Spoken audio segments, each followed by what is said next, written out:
Le père de la révolution burkinabé, Thomas Sankara, et 12 de ses compagnons reposent désormais dans un mausolée bâti en leur honneur. L'édifice a été inauguré hier au cours d'une cérémonie solennelle empreinte d'émotion. Le Premier ministre Ousmane Sonko était parmi les invités d'honneur. Il a salué la mémoire de ce panafricain avant-gardiste. Envoyé spécial Burkina Faso, Khalidou Bey et Aram Dawa.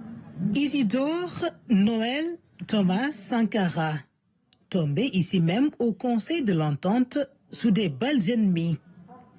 La sépulture, digne du héros qu'il est, érigée sur les mêmes lieux aujourd'hui pour immortaliser à jamais le père de la révolution du Faso d'août 1983. Pour le célébrer, ils sont là réunis tous ceux qui portent en eux une part de Sankara. Aux premières loges, le Premier ministre Ousmane Sonko, venu répondre à l'invitation de son homologue qui préside la cérémonie au nom du capitaine Ibrahim Traoré.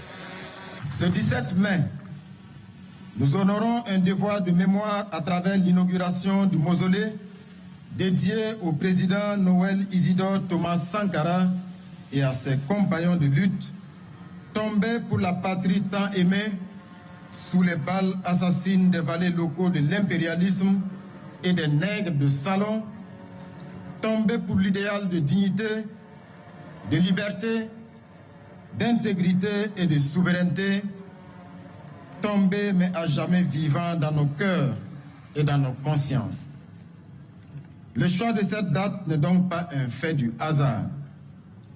La révolution d'août 1983 a eu pour ferment les manifestations populaires anti-impérialistes déclenchées suite au complot du 17 mai 1983, dont le dessein était d'endiguer la marée montante des forces progressistes et révolutionnaires en vue de perpétuer l'oppression et la domination impérialiste sur notre peuple.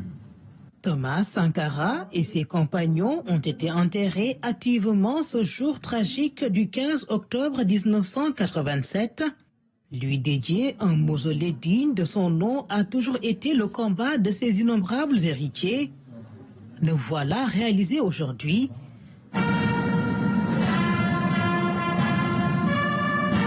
L'histoire retiendra que les premiers ministres Ousmane Sonko du Sénégal, Halina du Tchad et Jean-Emmanuel Ouédraogo ont coupé le ruban de l'inauguration et fleuri les premiers sa nouvelle tombe, tout en symbole pour ses inconditionnels du fameux capitaine. Nous venons de vivre un moment extrêmement fort, un de ces moments qui marque d'une pierre indéracinable l'histoire des peuples, et en l'occurrence ici l'histoire des peuples africains.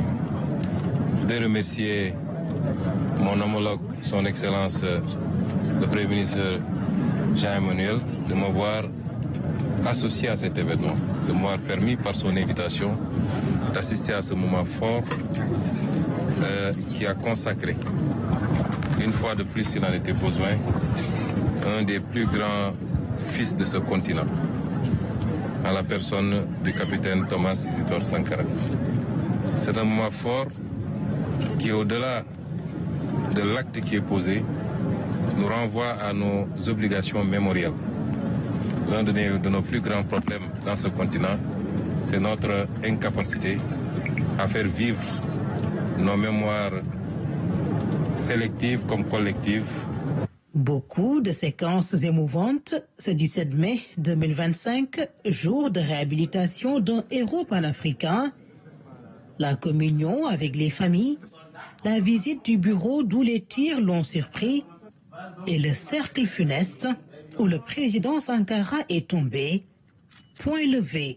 Je suis très ému d'être là, d'avoir vécu la reconstitution de ce qui s'est passé et comment l'histoire a été arrêtée, l'histoire d'une révolution, l'histoire d'une conquête souverainiste, l'histoire d'un combat patriotique a été arrêtée et que cette histoire aujourd'hui, notre génération, un peu partout dans l'Afrique, a le devoir de la reprendre, de la relancer, mais surtout de la réussir cette fois-ci.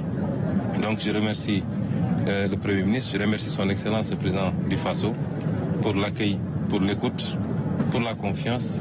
Défenseur d'une Afrique libre et souveraine, Thomas Sankara avait conquis le cœur de ses concitoyens par ses idées progressistes et son engagement panafricain. Les autorités burkinabées actuelles ont conçu ce mémorial à son image, populaire et panafricain. Faire le devoir mémoriel pour que jamais plus l'histoire ne se répète.